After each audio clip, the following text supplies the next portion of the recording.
This was regarded to the Cerniabus giant as one of the most beautiful ones. You can interpret it as the Lady of Fatima or as the resurrected Christ. And it was this beautiful thing, and that's the best image I could get, a radiant figure inside of a vesica piscis, also called a mandorla in the Catholic Church. And this is where it was drawn on the side of a hill here.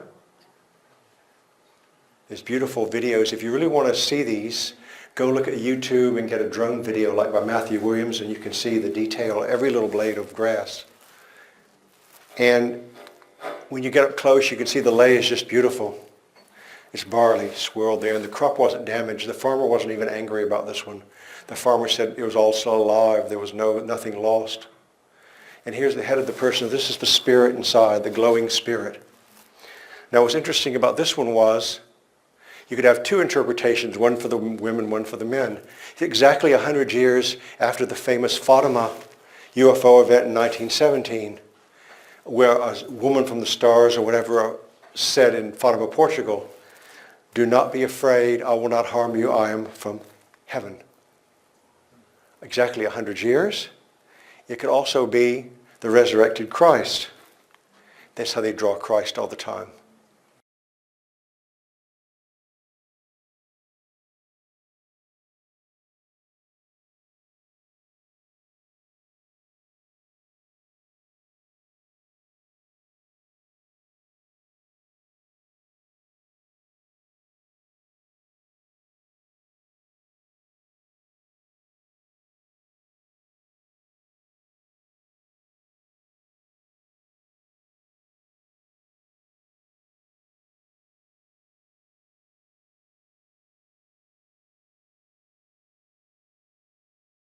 Clearly a spiritual figure. It could be from the Led Zeppelin song at the end.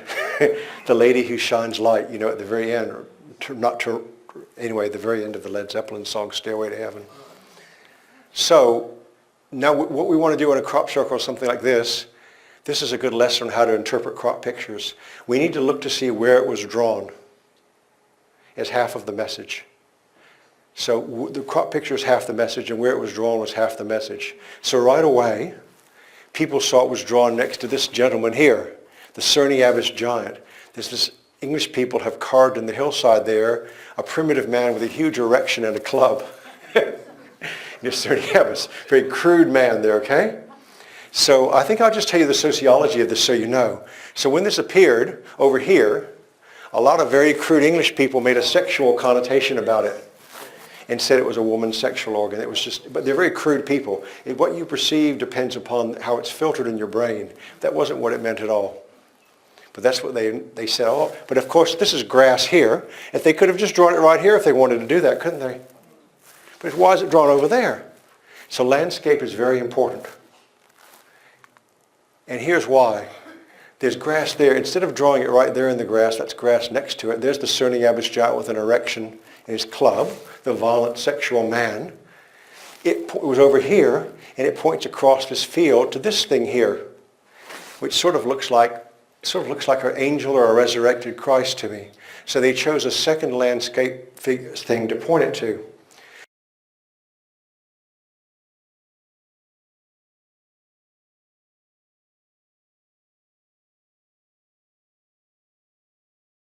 This was a very famous one, July 16, a tree of life that points to sunset, where the eclipse would be 2 months later. This was seen on the BBC News, and thousands of people visited it. It's called the Tree of Life from Jewish Kabbalah. Here's a Nico Nakar's artistic replication of it. It's beautiful, isn't it? And I decomposed it geometrically, of course. And it decomposes into these three figures: the tree of life from sacred geometry, the isocursal hexagram, and an equilateral triangle will reproduce that shape. So you see what it goes into. This means the symbol from Thelamum. And when they drew it so the rays of the setting sun would go right through the middle of it. So on the drone video you can see the sunset goes right through here. And this was later in the year. This was in June. In August, the sun moves during the year. Later in the year, the sun would have been right there. So it points to where the eclipse would be in about 2 months. So if in case you're wondering, Many crop pictures show an ancient kind of art called sacred geometry. This is called the seed of life. This is the flower of life, and this is the tree of life. And here's some examples. The seed of life, the flower of life, and the tree of life. Some people are wearing that around their neck, I was just noticing. And you see people like this. And my theory is that they lived with us in the past with their particular style of art, maybe Egypt, Samaria. And you see these in ancient Herod's temple. You see this style of art from 2,000 or 3,000 years ago. And maybe some of the ET gods were living here, and that's what their style of art. And now we're seeing it again when they're coming back. So this is my likely hypothesis. This is an ancient style of art. The Temple of Osiris near Abydos has this. But it's all from ancient Earth's past. So it's quite interesting. These are the three figures you always have to know in art. When you're studying crop pictures, you have to know all three of these things because they appear over and over again. Now this was on the solstice near Avebury. Matthew Williams had a drinking night and he woke up in the morning and saw it. Quickly sent his drone out to photograph it before it was cut by the farmer. This beautiful textured image like a sunflower with little petals there. It looks like a key or the eclipse shining or a sunflower. And let's look at this texturing. Let's see how it's textured. Now we zoom in, it's really textured, isn't it? Like before, but even more so. Let's look, should we look even closer? So the whole thing's like that. So look at that, you've got this thing here, that thing there. I just took a little section of it. I've got the original film, that thing there, and the whole thing's going around like that. So again, does anybody believe this was done like the gentleman said, using all fakes and rope and boards? Does anyone believe that? If you do, go ahead and explain this. So we know now the other question that we said wasn't right. So I'm just showing you something. And this is just this year. This is happening every year for 28 years. Let's look at one more. Look at this beautiful texturing. Now interestingly, this is the stem of the flower. And over here are two little petals like at the base of a flower, you see? And using the drone photography, the original drone, you can see every blade of grass. These are just excerpts. They can go over, and he sees every wheat stem you can see accurately. These are just excerpts from it. So very highly textured. And interestingly, where you look to see where it was drawn, again, geometry. Here's the overall image. It points right at the pyramid, the Silbury Hill. Like the pyramid is the key or the flower. So this is some distance. This is about 2 or 3 kilometers. This is by Matthew Williams, the beautiful drone photo by Matthew Williams. So they've oriented it some huge distance to that other point in the landscape. We've had it pointing at the giant. So they're using landscape features, and this is quite typical for crop pictures. The landscape feature and the crop picture go together. If you just study the crop picture without the landscape, you don't really learn very much. Which this means that they're looking down from above when they do it. They're designed from the air, high in the air.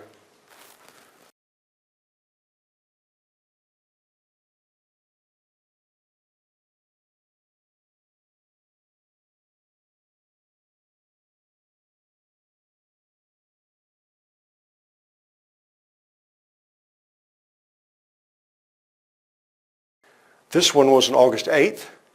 We drove up and got there late in the afternoon. It was near Stratford upon Avon. It was about a 3 or 4 hour drive. And has 3 different interpretations.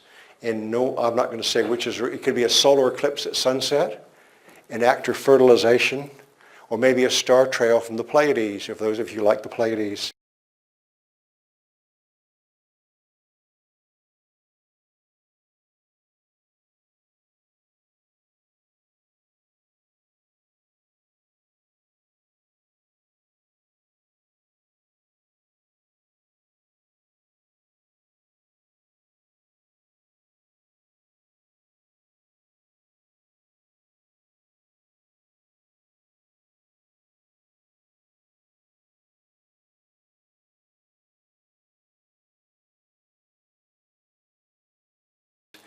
And I got there, and this remarkable thing was there.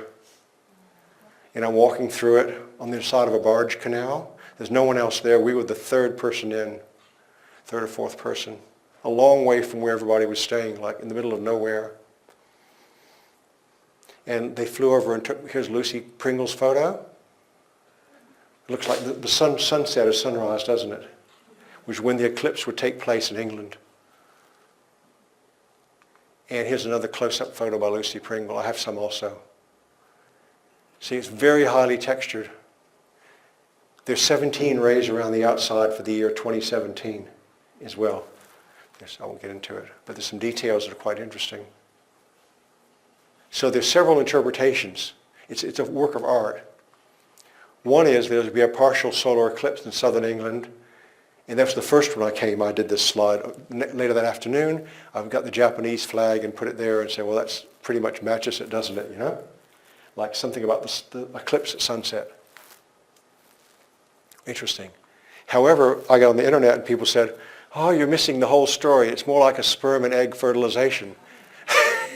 So here's the tree here, the tree of life perhaps, and you have this series of dots coming across like this, like a sperm fertilizing an egg.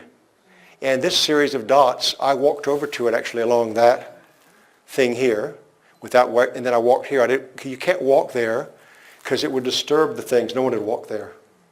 So if you couldn't walk through, I guess you could pole vault. There were 13 of them. Yeah, you could pole vault, I guess, but you couldn't walk here. And there were 13 of them. And interestingly, there were 13 days until the eclipse took place. This was on August 8th. The eclipse was on August 21st. So immediately I knew what that meant. And there were 8 small ones and 5 big ones. So August 8th, the eclipse in 13 days. So all that's why they change size here.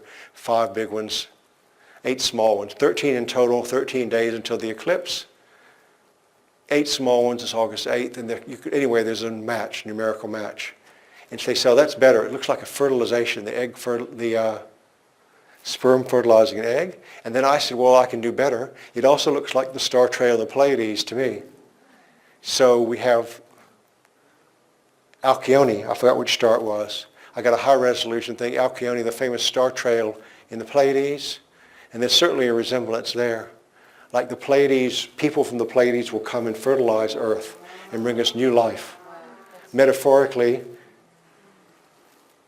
you should see them. People from the Pleiades will come, give new life to people on Earth by an act of fertilization. This will be the artistic metaphor, which is interpretation. But it's still beautiful. Do you think that's beautiful? Yes. Does anybody think that's beautiful? And I made that slide. It took me quite a while. I had to arrange everything.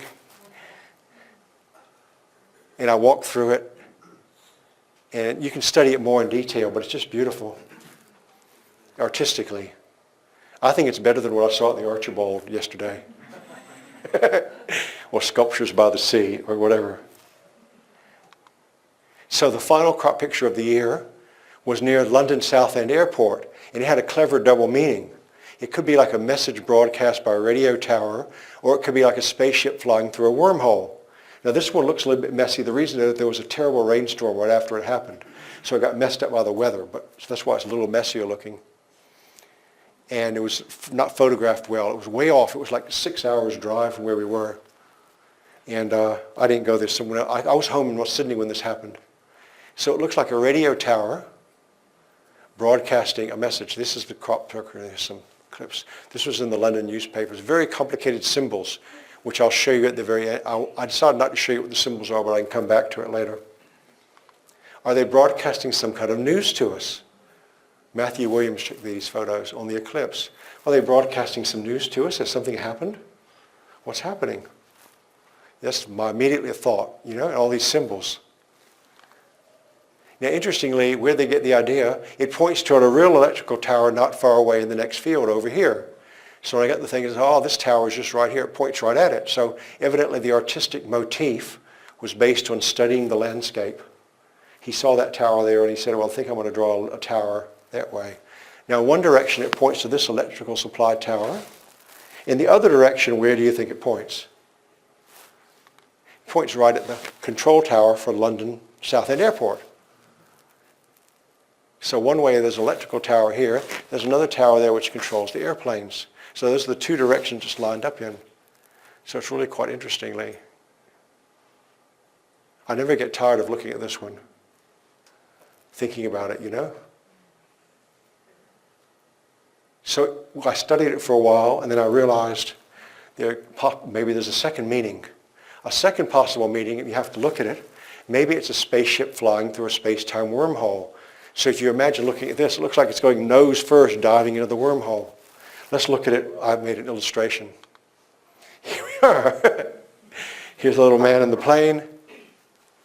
Here's the wormhole, the little man in the plane diving into the wormhole. Headed that way, you know. So could that be true? That was my second way. Maybe you can see it from a different perspective. These symbols mean something, and I might come back to it later. Maybe it's two things they're telling us. So could this be the important news which is being broadcast? Was a spaceship passing through a space-time wormhole on its way to Earth during the solar eclipse? Are they in transit to Earth right now? That's what I was thinking. So here's the summary of the message. This is a complicated one. So I made this slide as a summary for all the things that it could mean. You have the broadcast tower here, broadcasting a message. Everybody happy with that? Yeah. You have the eclipse happening at the same time, so it's August 21st. And then if you look at it from a different perspective, it sort of looks like a plane flying into a hole as well, like that. So sometimes crop pictures, because they think of three things at once, sometimes there's not one interpretation. You're supposed to integrate all three. Instead of A or B or C, it's A plus B plus C. So their brains work differently than ours. So generally if they give three interpretations, they mean add all three. If you add up all three things, that's what we mean. It's not just one or the other. This is how crop circles generally work. You have to A plus B plus C. So maybe if we put all three ways together, we get the communication correct. It's not just one or the other. This is hard for people because we like to think of one thing at a time. So my next question is there a spaceship headed for Earth? Now this was in the London newspapers everywhere. The reason I mention it, all through the London newspaper, because they had no debunking story ready for this. It was right near the airport. Nobody could have gone there, would have been arrested. So again, near the airport, solar eclipse crop picture, bizarre patterns from aliens appeared days before the eclipse spectacle. So this was in the London newspaper. This was out of the London newspapers. And they had no story they have no cover story. There was no one could have been there, to make it by hand. They have no explanation. So, last part, and then is there really a spaceship headed now for Earth, friendly people? And I went back, and a number of crop pictures from 2012 to 2016 suggest this might actually be the case. There is this big mothership headed for Earth.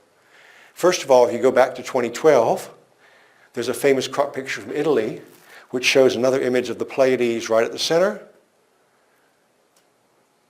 And then there's like a worm going out away from it. A wormhole, the worm leaving its hole. The worm is leaving its hole, like a wormhole. You see, do you get that? And then I did this in 2012, I solved this. When the worm is leaving its hole, its base is the Pleiades, which is right here. There. And it's leaving it by a wormhole. Bit of humorous. So let's blow up the thing. And I looked to see, when are they leaving the Pleiades? Why do they have certain numbers? And it turned out the number of circles in each part was a Mayan date for the date when it appeared. So June 22nd, 2012, when the Mayan calendar was 19/8/16, and that's how many circles there were. So they're leaving the Pleiades in a wormhole 2012, which was 5 years ago. How long does it take to get here from the Pleiades? And here's another one in 2014, flying to Earth from the Pleiades.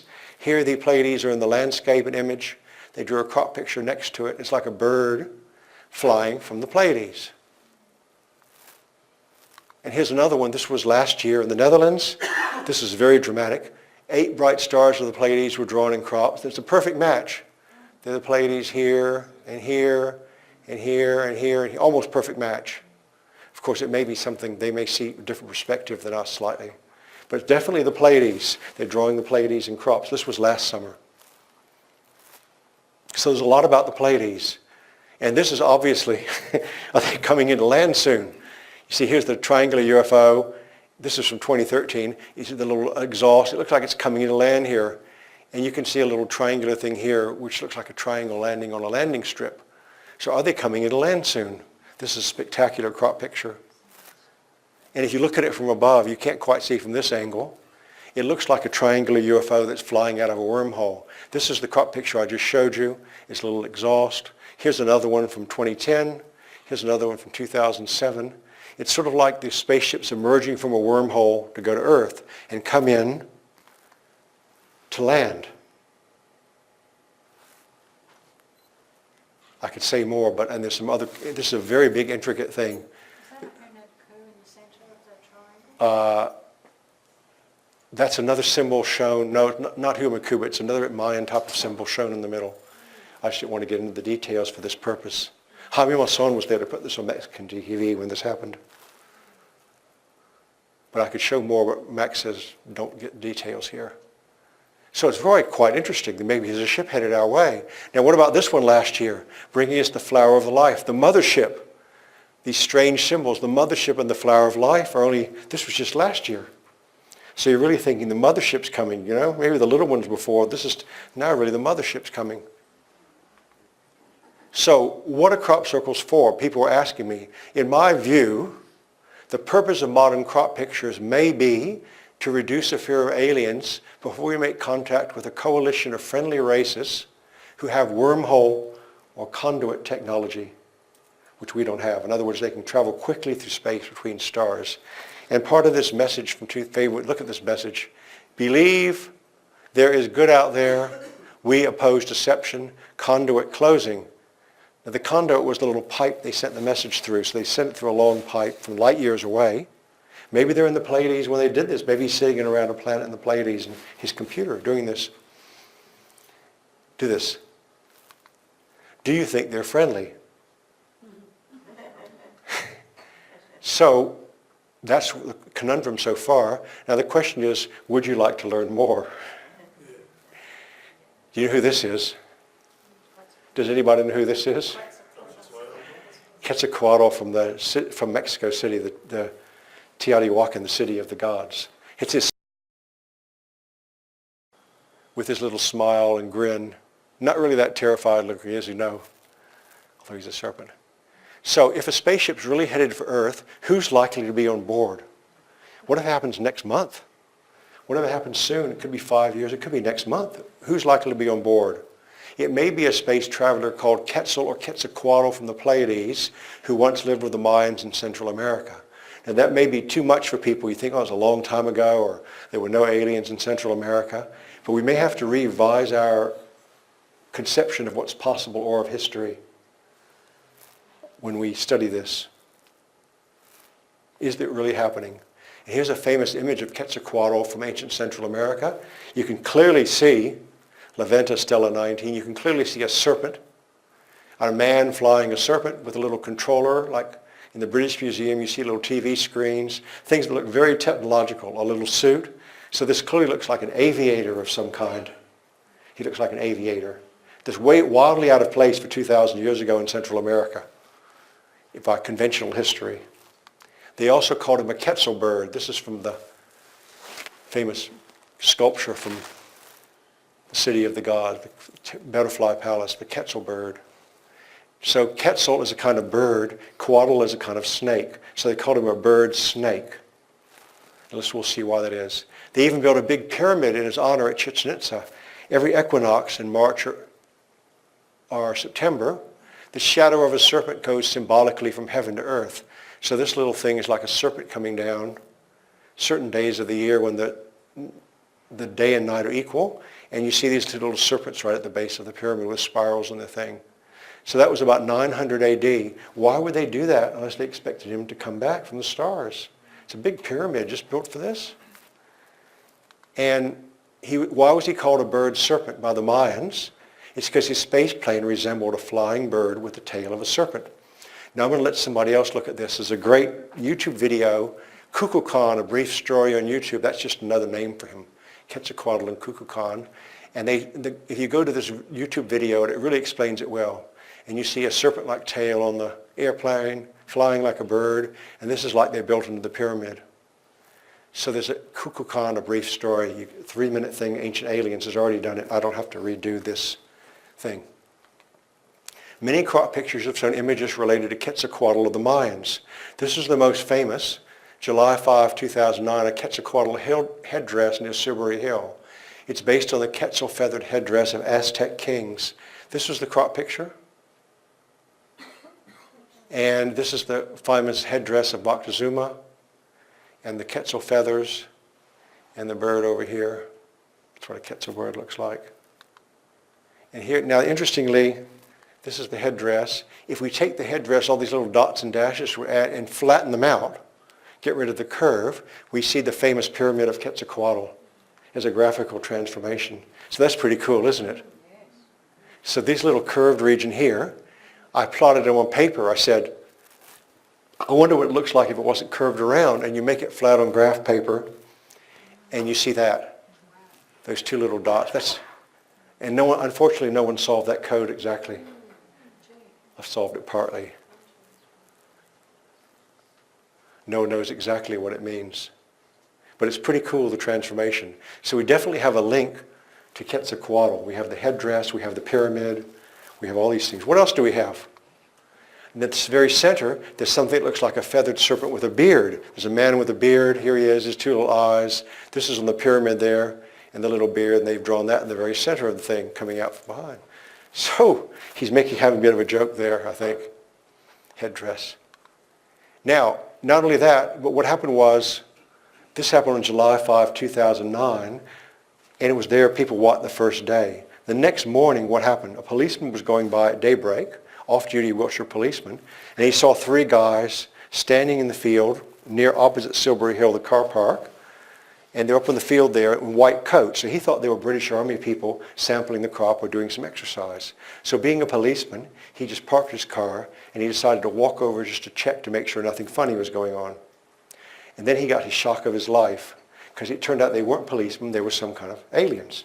Walking around, they were checking to see what they had just made. They were checking out their artwork. And here's the policeman here, about 5 or 6 in the morning, and here's these three guys here. I know where that hill is. The crop picture is right here. He comes out of the car park, walks across the road, and these three guys, he thought they were white coats, but they weren't. This was an artist's sketch.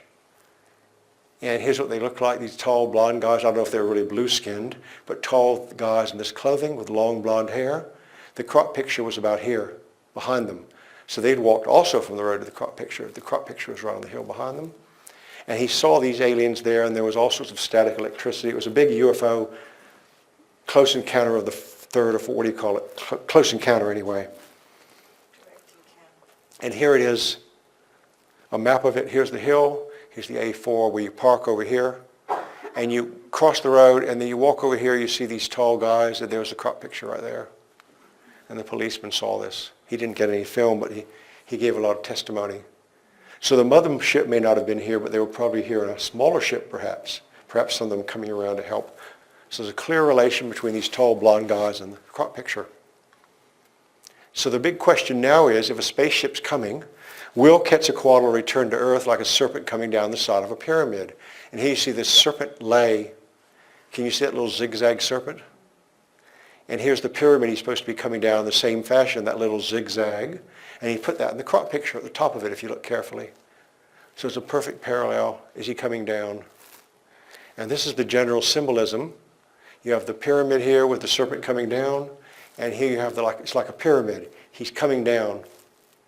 Is he coming down here? And he drew the little thing. He's coming down the side of the hill there. And at Clay Hill, where I was a couple months ago, it's the same thing. He's coming down the side of the hill, and these little snake eyes all around, like the two eyes of a snake. Like at the base of the pyramid right here, the little snake eyes everywhere. So this is an artistic symbolism. But it keeps repeating, like he's going to come back. Here's another famous Mayan one. The end of the Mayan calendar was drawn 2008. Our solar system at the end of the Mayan calendar was pictured here 4 years before it happened. Very sophisticated. There was another part as well. That was near Avebury.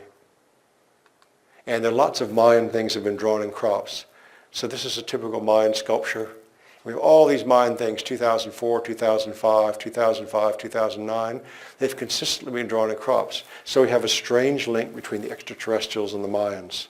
There's no doubt a strange link. So it's not just one fake. We're talking about all these crop pictures, and there are probably like 30 or 40 that have Mayan connections to Mayan culture. Finally, our friend Quetzalcoatl, here's a Q, as you can see. Sometimes you see a Q in crops, and that was one of the symbols here, Q. He has this funny signature. Presume it's him. It's a funny, like a J shape with some stuff sticking out. So this was the one we just walked at the airport a few weeks ago. And if you look back, here he is, his headdress. You can go back through history to 1998, 1999, 2011, and you can see that same symbol, a little J with a little circle, drawn next to 3 other crop pictures. There may be more. There was an Ankh drawn here. So those presumably is the signature of the crop artist. So he signed his work over, occasionally it just signs the work. So we have this guy signing the work. It looks like Quetzalcoatl to me. So this definitely signed. This is over 20 years. So crop circles have inspired a great deal of speculation about what it would be like if Quetzalcoatl returns. Here's a famous book by Daniel Pinchbeck, who was here last year, 2012, The Return of Quetzalcoatl, and he puts a crop circle on the cover. Here's some album cover, The Return of Quetzalcoatl, and they use crop circles. Here, some musicians, I don't know who these guys are. Last year, most interestingly, the Mexican Federal Police have adopted this crop picture as their symbol. I thought that was really cool. Is that cool? So this is true. I thought it was a fake. It's real. The Federal Police have the Quetzalcoatl crop picture as their symbol. And what do these dots mean? That in Mayan, they're 1928 for when the police were made.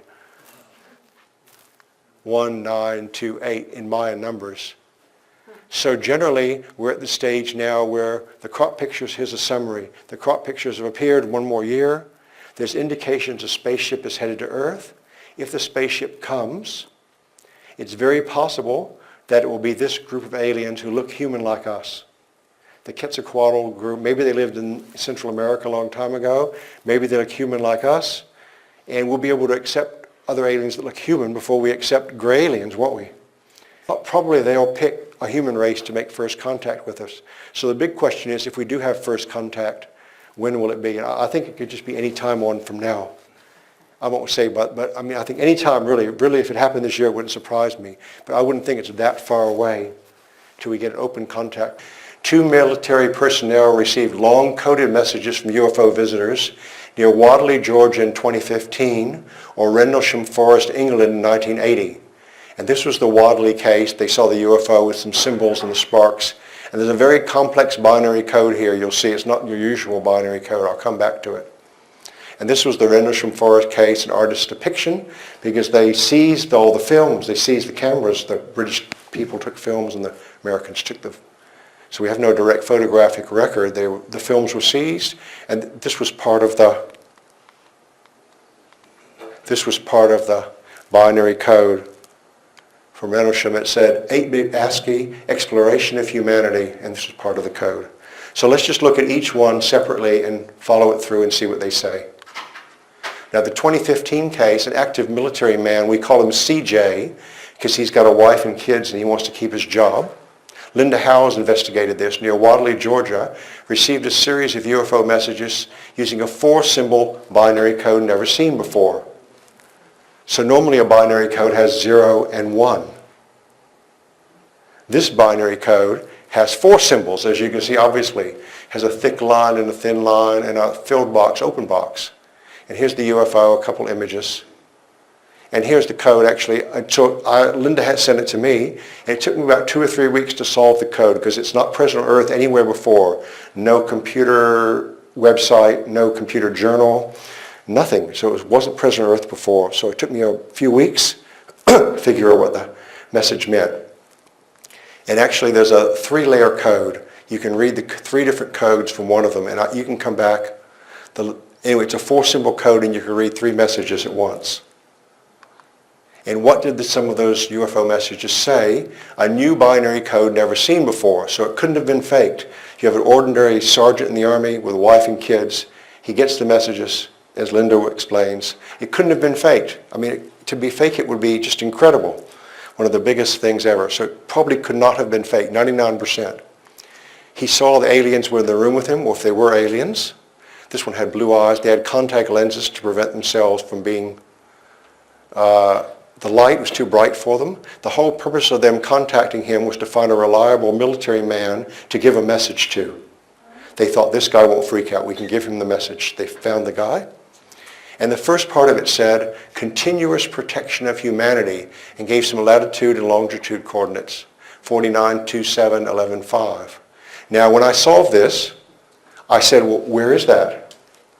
And in a few minutes, I found out it was Nuremberg, Germany. Now, Nuremberg, Germany is important because in 1561, there was a big UFO sighting there called a space battle, recorded by the whole citizenry again. And this is a woodcut from the time. It's this evil-looking UFO coming through other UFOs and orbs, UFO crashing here. So let's review what happened in Nuremberg, Germany. Continuous protection of humanity, and gives these coordinates. UFO battles over Nuremberg, Germany. Oh, shit. Here we go. UFO battles over Nuremberg, Germany. 1561 Switzerland, 1566. There were two of them. And these are woodcuts at the time. Here's this evil-looking UFO, two UFO fleets fighting one another, UFOs crashing, where those crash has been never recovered, orbs going in the sky everywhere, people wondering. These evil-looking things flying over. Would you be scared if you saw that now, wouldn't you? So the people were quite scared, and they said, I hope God protects us in his mercy. At the newspapers at the time. So, continuous protection of humanity at Nuremberg. So immediately you think, well, there are two things here. Either they went back in time to Nuremberg and protected us from some invaders, or maybe they live in the future in Nuremberg and they're coming back in time and fighting the invaders or something like that. There are a few different scenarios you could have for based so far. Continuous protection of humanity. Could this be a message from the time travelers in our future who go back in time to protect us? Well, there was another case. In 1980, a military man received a message from a UFO in Rendlesham Forest in southeast England, which also seemed to come from time travelers. This is a very famous case because it was a nuclear missile base. They were storing nuclear weapons there in Rendlesham Forest. Exploration of humanity, continuous for planetary advance. Origin, where the craft comes from, gives these long coordinates. Year, nights it came down, 30 or 40 soldiers, military men, the craft looks like that, and here there are guys watching it. This is a very, very, Britain's most famous case. It's like the Roswell. And we got the year 8100 here. And we have this very similar thing, continuous protection of humanity, continuous for planetary advance, exploration of humanity. Both of those UFOs showed similar symbols on their outer surfaces. And they look very Greek-like, like a Delphic epsilon or cups. It looks like some sort of maybe alphabet of the future or something like this. This was the one seen by the military man in Georgia, and this is the one from Rendlesham Forest by everybody saw, wrote down, John Burroughs, Jim Peniston, and others. So it looks like time travelers. So we know so far, these UFOs, some of them, we can be sure they're protecting and exploring humanity continuously through time. So we have a firm base. There's some UFOs that are just here to do that, explore and protect us. So what else did it say? So here's the UFO, here's the message. Of course, I can read it, but so there was quite a long message. Let's just look at a few phrases which you can't forget.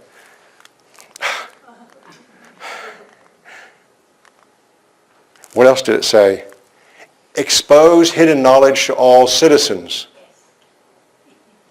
Advancement imperative for planetary survival. This refers to the UFO cover-up, quite obviously. They don't like it. It's to uncover that cover-up is essential for our planetary survival, and I'll explain why. Beware of Orion 1350.3 and Zeta Reticuli 39.17.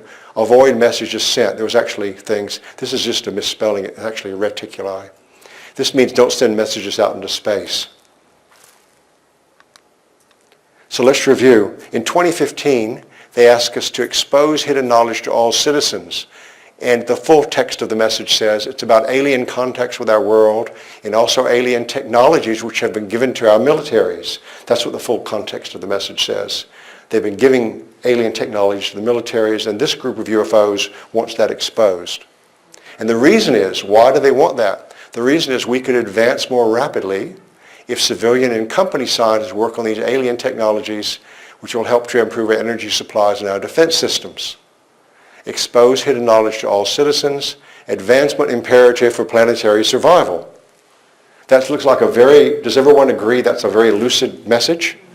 Do you agree? You can understand what that means. Okay, so this is very documented. Now, why do we need to advance more rapidly? This is a little shocking, but it's repeated over and over again. Because we may face a threat soon in the future, at least this century, from some gray aliens who come from these different star places, Orion or Zeta Reticuli. Now, when I did this, I realized 1350.3 is how many light years it is to the Orion Nebula from Earth, or some stars in Orion. Zeta Reticuli is 39.17 actually. They didn't label this in the Gaia video. This is a star map made by Betty and Barney Hill in 1961. Zeta Reticuli. Here's a crop circle with Orion's belt. Crop picture 2002. There's Orion's belt, the gray alien. So we have 3 or 4 independent sources of information verifying the same thing. It's not just one thing. We need to advance more rapidly. Now let's review, have we always needed to advance more rapidly? I don't think so. 30 years earlier, in 1985, the message from a UFO of similar appearance here suggested our rate of advancement not be increased. There was a famous British case, David McMurray, back with him and his family, watching Earth since 12 BC. Warlike, which will not be tolerated, will continue to watch and instruct key people on the rate of advancement. I don't know if they mean key people on Earth or somewhere else. Recommend that advancement be reassessed and they be allowed to continue at 50% rather than give full cooperation. So 30 years ago, 50% is cool. Now we need to advance. The UFO monitoring people have said, no, now we have to advance. We can't go at 50% anymore. This is the summary. How can we assess whether such UFO messages to military personnel were real? There are 2 independent criteria. First, the binary code, the 4-symbol binary code used to send them in 2015 was completely novel. I've searched everywhere through the academic and computer literature, and it doesn't anywhere. It would be in our computers now. It would be revolutionize our computers. And I had to solve it from scratch.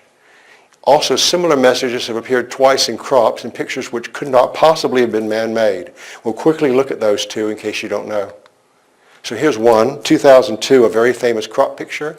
Here's your gray alien like on a TV screen, the stars of Orion belt, or it could be a 3-star general. And this is like a CD disc or a DVD disc. They said it looks like a CD, and they have this big long message encoded here, which no one could possibly ever make by rope and boards or any mechanical means. No one's ever come close to it. Beware, again, we're bewaring the bearers of false gifts and the broken promises, these guys. Much pain, but still time, that's us. Believe there is good out there. We oppose deception, conduit closing. Let's just get into that message a little bit more to understand what it means. Now this is the photo of the disc by Steve Alexander. You can look at this and see just spectacular things everywhere, and nobody did this mechanically. This was considered way far, far beyond anything anyone could do mechanically or copy it. Here's another picture of the disc by Steve, and it's just spectacular. Everybody happy with that? That's an authentic crop picture. I can, but not on the PowerPoint. I can zoom in on the original. I don't know on the PowerPoint screen, but you can see beautiful lays everywhere. And there's actually, anyway, I just can't do it on this particular format. There's people standing over there. If you go to Steve Alexander Temporary Temples, his website, you can get the originals from these. Steve Alexander Temporary Temples, and you can zoom in. And this was the binary code. Beware, it was an ASCII code, which everybody knows if you're a computer person. This is the beware is in blue, that little part of it, and the rest of it's this long message here. Separator bits or S. There are various little things. And I think 1,361 binary digits done perfectly with other overlaid codes, so there's no chance of fakery for this one. And let's review what it means then. Beware the bearers of false gifts and the broken promises. This is the artist impression. This is the real crop picture. This one just sort of straightens it up so you can see it better. This was crooked. And this was exactly 50 years after unfriendly UFO visitors flew over the White House in July of 1952. This was in August of 2002. 50-year anniversary. Now just to review, Bob Lazar said in 1989 the U.S. military were receiving gifts of high technology from gray aliens who come from Zeta Reticuli. So here's Bob, here's his Department of Naval Intelligence payslip. Here's the UFO, and here's Zeta Reticuli. So he already said the U.S. government is working on these things in S4, working on alien technologies that have been given to them. Betty and Barney Hill met Gralians from Zeta Reticuli, 1961. And here's the star map Betty gave, Zeta 1, Zeta 2 Reticuli. Here's Earth's Sol here, it's part of their trade route, with 37 light years away. And here's Betty and Barney Hill. So we have a lot of independent confirmation of this from many different sources. We oppose deception. What could that mean? Well, the 2002 crop picture pointed toward the BBC radio TV tower. And they know the BBC are trying to deceive the British people. It's very, very simple. And so here it is. You don't need to be a PhD to figure out what this means. The binary code, the Gralian, here it is. We oppose deception, it says here. And here's the Gralian. And it points right at this BBC Winchester transmitter. So obviously the deception is coming. Actually, the little box around it looks like the box around the transmitter, like the Gralians on the TV, these lines. So that they clearly mean that the BBC is broadcasting false information. So just in case you think you're the only one who knows that there's a cover-up, the aliens, whoever's making this, the time travelers, know there's a cover-up also. The British people haven't quite figured this out yet, most of them. Other parts of this message said, much pain but still time, believe there's good out there. Conduit closing, that means they're transmitting great distances through time or space by using conduits or wormholes. A conduit's like a pipe, and that means what we call a wormhole, a long passage through space and time. So they're not here. They could be on a distant star at a computer terminal. They could be in a spacecraft, and they're sending messages maybe even across many light years to make these things. They're not here right yet. So they don't have to be here, just like we text China. You go on the mobile phone, you send a text message. Oh, I sent it to my friend in Beijing. That would be impossible to a Roman, wouldn't it? How do they do it? They have some technology to instantly text message over very long distances. And they have a little probe here, as you'll see in a minute, to do it. Now, just as more confirmation, a similar message appeared in crops in Italy 13 years later. And now in retrospect, we can see that both of these messages have to do with the Trojan horse.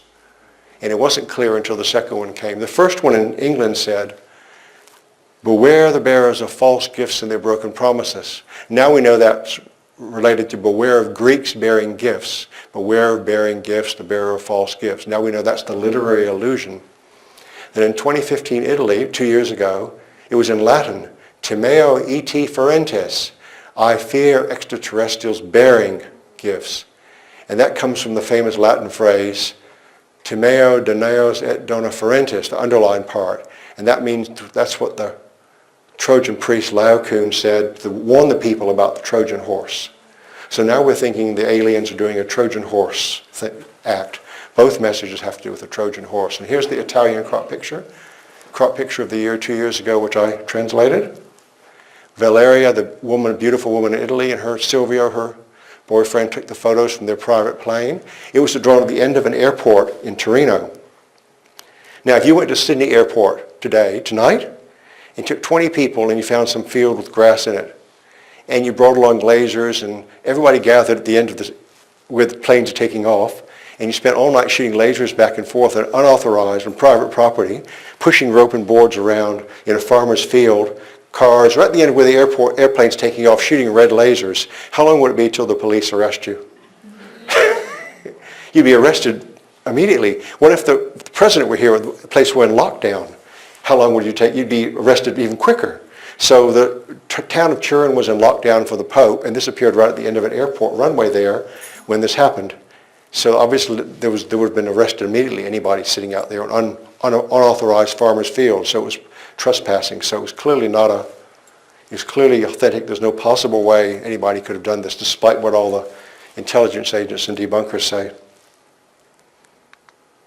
So the summary is of everything so far, unfriendly gray aliens from Orion or Zeta Reticuli seem to be planning a Trojan horse attack on humanity. This is a sobering reality. They're giving us gifts to get inside of our city gates, metaphorically.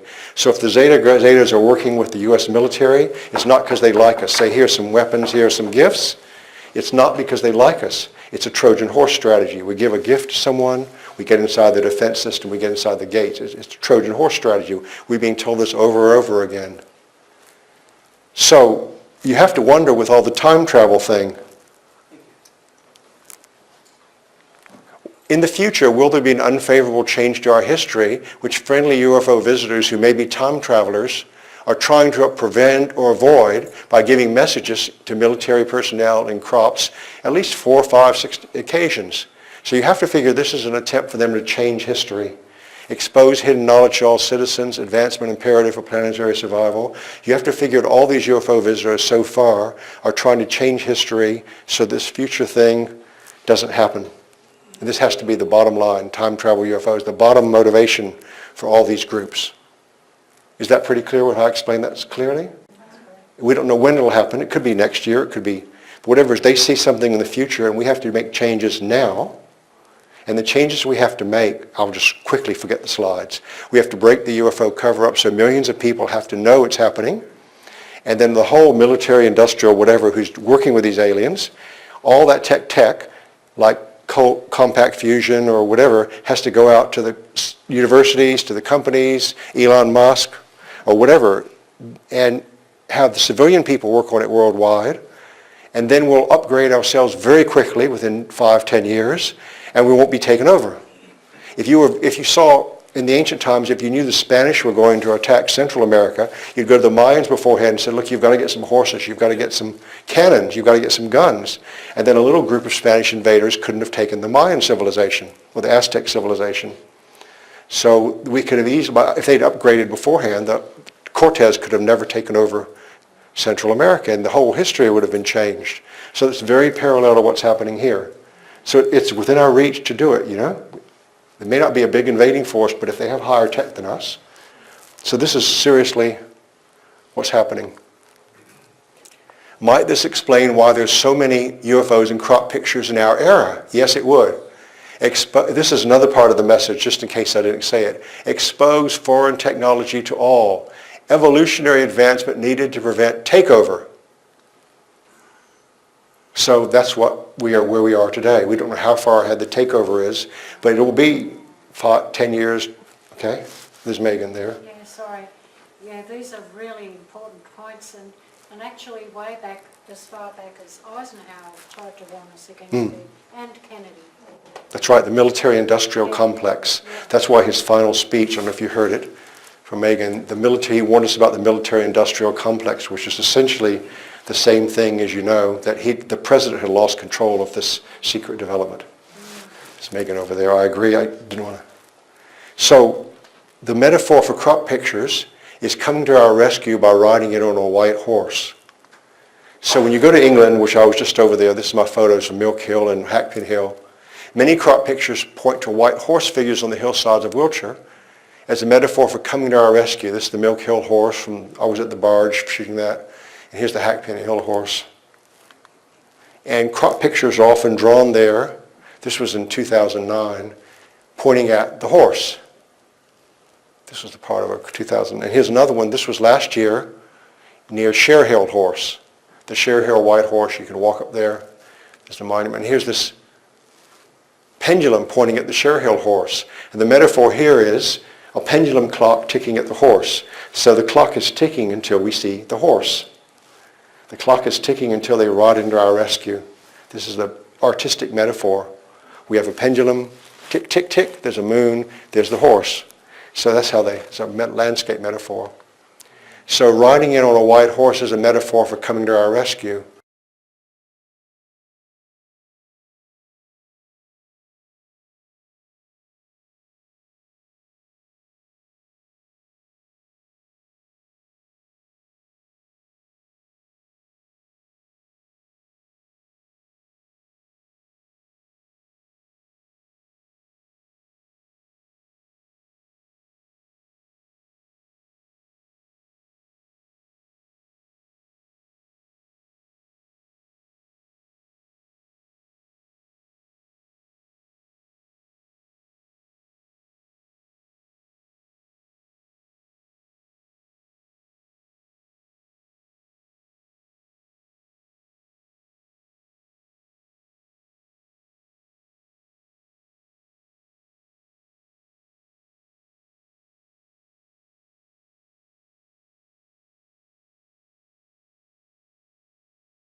Why else would visitors through time or space draw beautiful artworks in the fields of England for 28 years, 1990 to 2017, unless they're trying to help or protect us? I'll show you this more in a minute. And here's my friend here. Why else would that happen? No, 28 years it's been going on.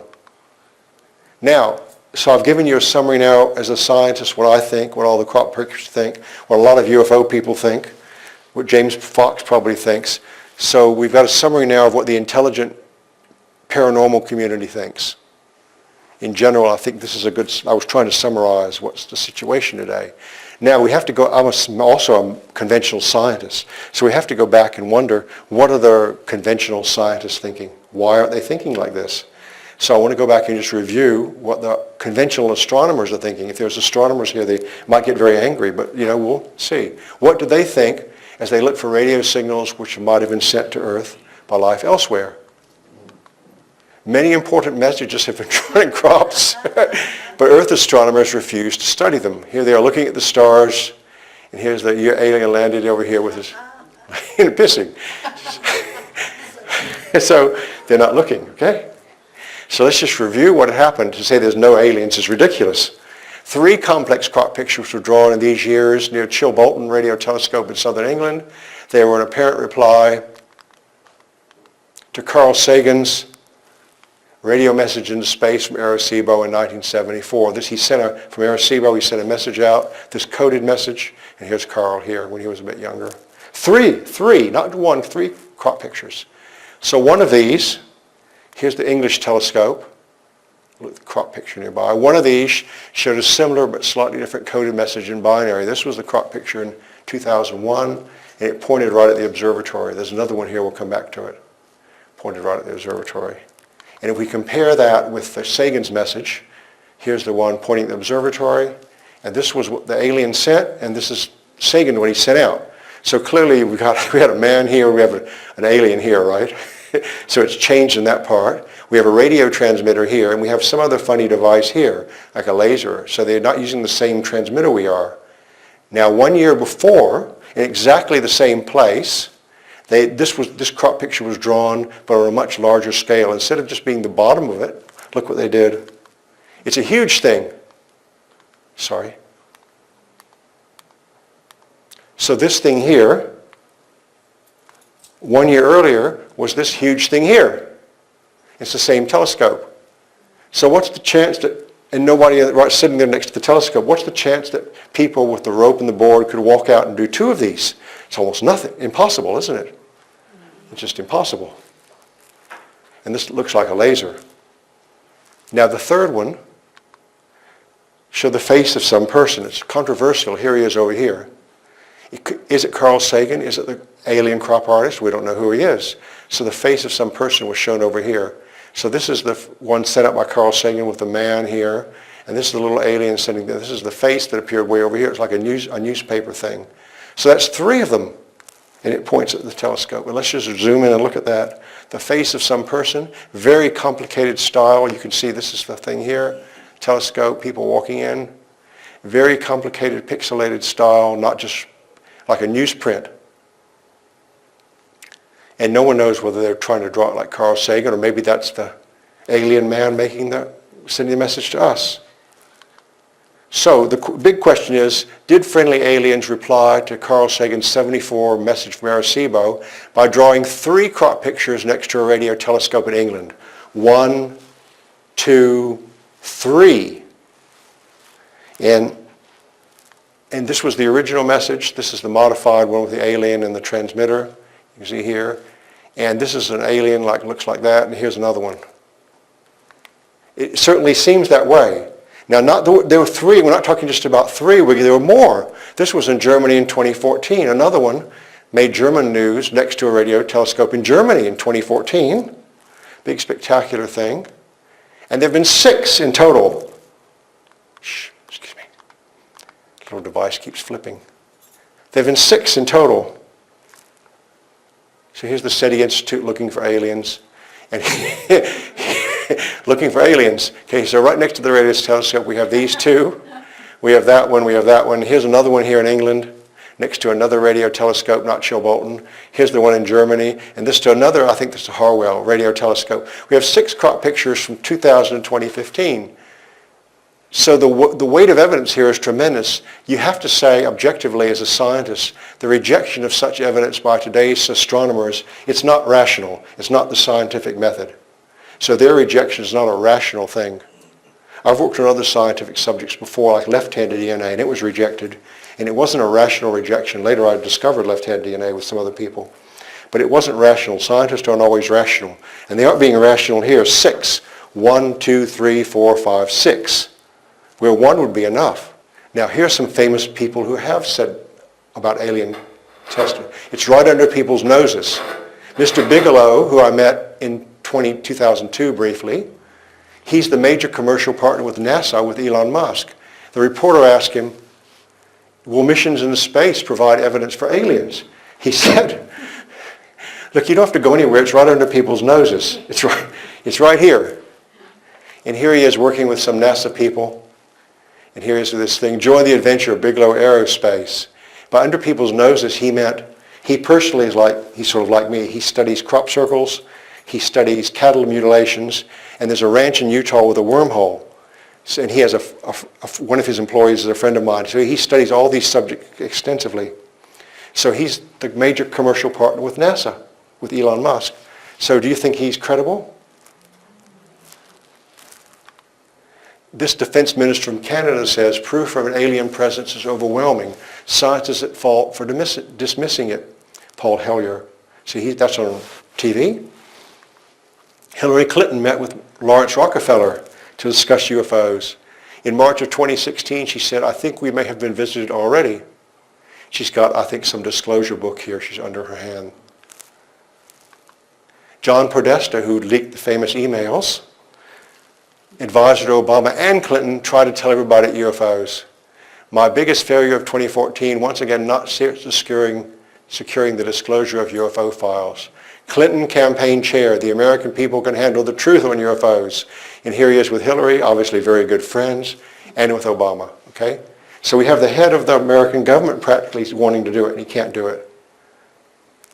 It's his biggest failure, he said.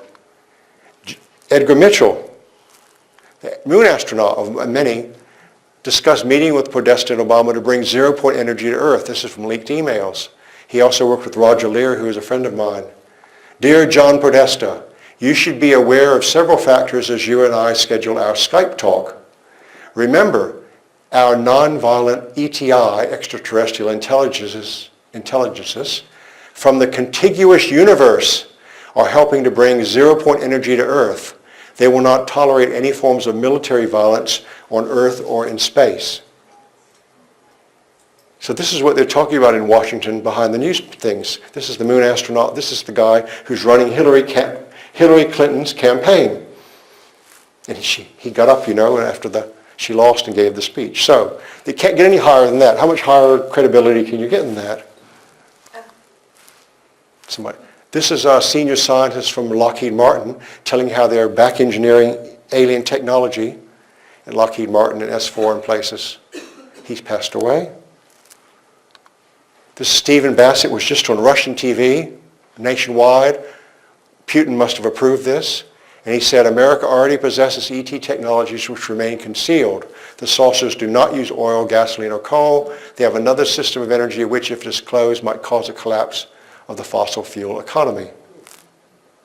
And that's what we're talking about here. This is, you may not know this person, this is the most famous English theorist, Michael Glickman. And I have a video of him. Crop circles might be the greatest phenomenon which our planet has received for millennia.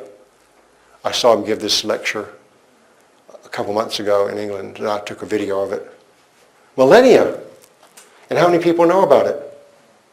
I presume he's talking about Jesus Christ. I don't know. Just imagine what our world would be like today if the many helpful technological suggestions from the UFO visitors or crop artists hadn't been stopped. We'd be much more advanced.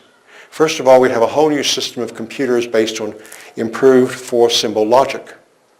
If you're a computer person watching this on YouTube, pay attention, you might learn something. because you get 4 symbols. Any computer person would understand what this means.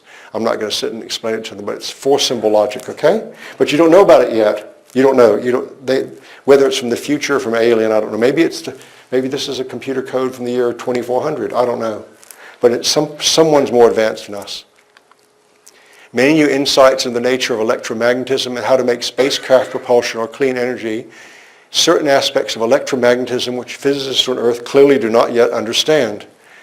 Now here's one. Another NASA scientist, Alan Holt, went to 2000 to see the crops, and he psychologically said, give me guidance how to do research on propulsion. A few days later, this great magnetic field diagram appeared. Work on magnetism for propulsion. And this was another near roundway.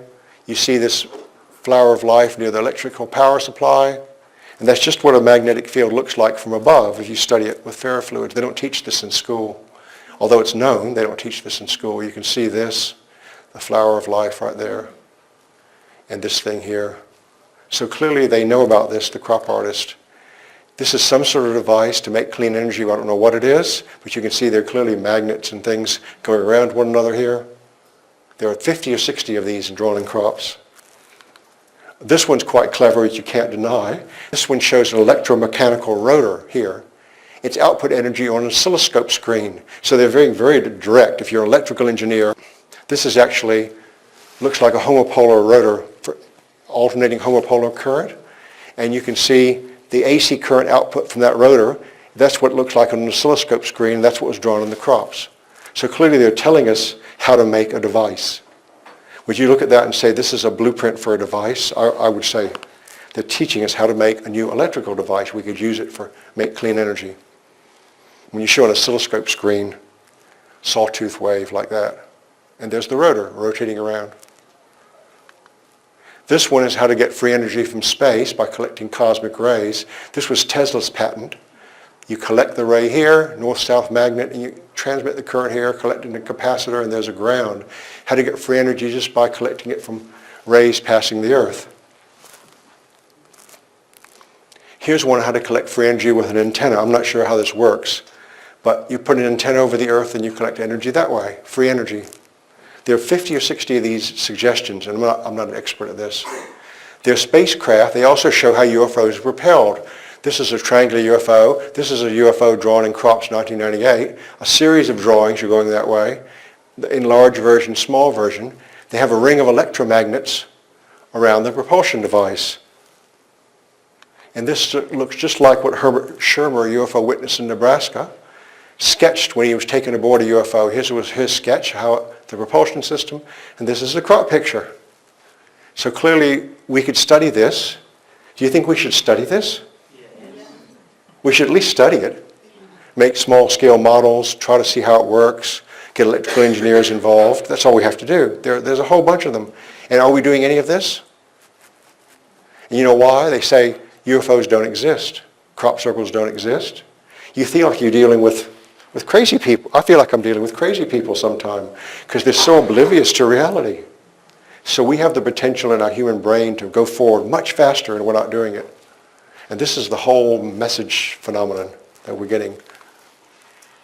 Now, quickly we'll go through some crop pictures, just in case you're not convinced, just visual, and we'll see what they look like and just see just to give you an overview. A large, complex crop picture appeared near Stonehenge in 1996. Planes have flown over all day, saw nothing. When it did appear, dozens of cars stopped by the side of the road because they saw a swirling whirlwind, which was reported to police. And if you don't believe that, just Google Stonehenge 1996 eyewitness account, Lucy Pringle or others. And this was near Stonehenge, driving along this road here. Whirlwind there, cars stop. And in a space of about 20 minutes, this big crop picture appears. They didn't know what they were seeing, okay? In broad daylight, about 5 p.m., within about 10, 15 minutes. This basket weave was found near Bishop Canning's 1999, just before the farmer cut it out. This was a very famous one because it's so beautiful. Let's zoom in. We're going to zoom in on this one. We're going to zoom in on the center here. So I mean, look at that. Just spectacular. This was before the days of digital cameras, so they got an aerial photograph of it from a plane. This huge crop picture appeared without muddy stems or footprints near Milk Hill in a driving rainstorm in the early morning of August 12, 2001. It's almost impossible to make a large crop picture using rope and boards under very wet conditions. If it's wet, you can't do it. It was driving rain. This took less than 4 hours. No one was seen by people camping nearby. It's huge. There's a person sitting in the middle. This is a photo by Steve Alexander. And look at the person sitting in the middle. And that's right next to that white horse we were looking at earlier. And here's another view of it. That's about 300 meters, 250 or 300 meters. So in a very small space of time in the middle of the night in a driving rainstorm with no mud. This 300-meter picture appeared in 2007 while 3 researchers were on the hill filming nearby. That was Winston, Gary, and Paula were there. And he had his cameras out and filmed the whole thing happening as well as he could. This was at 3 o'clock as it's getting brighter, and you can see it there. There's a parking lot right over here. He had infrared cameras, and there's no one there. And the next morning, you could see it between 3 o'clock and 3:20, 300 meters long. It's rolling hills. I walked into it. It's 300 meters, 3 football fields, like a par 4 in golf. This spectacular picture was called the Quetzalcoatle headdress. It appeared silently near Silbury Hill on July 5, 2009. There were 4 witnesses with cameras, but no other humans again were seen. So this thing, there's Silbury Hill. It appeared here. There were 2 guys from California on top of this hill. 2 of the guys were over here at West Kent at Long Barrel. I talked to them later, and they didn't see anything, and then at 4 a.m. it was just there. Nobody, they had their cameras. They were there to make a film. And here it is. And there were 2 guys sitting all night on top of the hill there with their cameras waiting to catch a crop circle forming. And it was too dark. They didn't see anything. And then finally when it got light, they said, "There's one over there," you know. So they were disappointed not to see it forming, but I talked to the guys. He was walking, I chatted with him. He was still there when I came there about a few weeks later. In only 2 years, a large crop picture appeared near Anstey Farm in 2016. Highly public location. If there had been fakers, would have been seen easily if they'd made it. And here it is near Anstey Farm Shop. Here's a farmhouse. Pick your own farm. You know, here's Pierre. Just people all around, farmers going in to pick tomatoes and leave your own money, pick beans, leave money. So there are people there all the time. And even if it had been made by people, it's not a one-day job. This is at least a 3 or 4 day job. And nobody saw it partly made or anything like that. It was never partly made. No one saw anything. It was totally invisible. And this crop picture, now getting interesting, suggests a UFO mothership, which is written in language around the outside, will come to Earth and bring us a flower of life. And here's the mothership symbols. We know what that is because it matches a website which used these things. They took an Earth website which had these symbols, so somehow it's very mysterious. It means mothership, and this is the flower of life. Let's zoom in. Beautiful intricacy, and there's a flower of life in the middle. No one could even possibly, you see all those little symbols behind everywhere. The most visited crop picture 1 year ago. So you can summarize, we're almost at the end of part 1, a general artistic theme for many crop pictures, open contact soon with friendly and advanced extraterrestrials, will bring the seed of life, the seed of life, the flower of life, or the tree of life to all humans on Earth. So they're planning to contact us and upgrade our civilization in some way.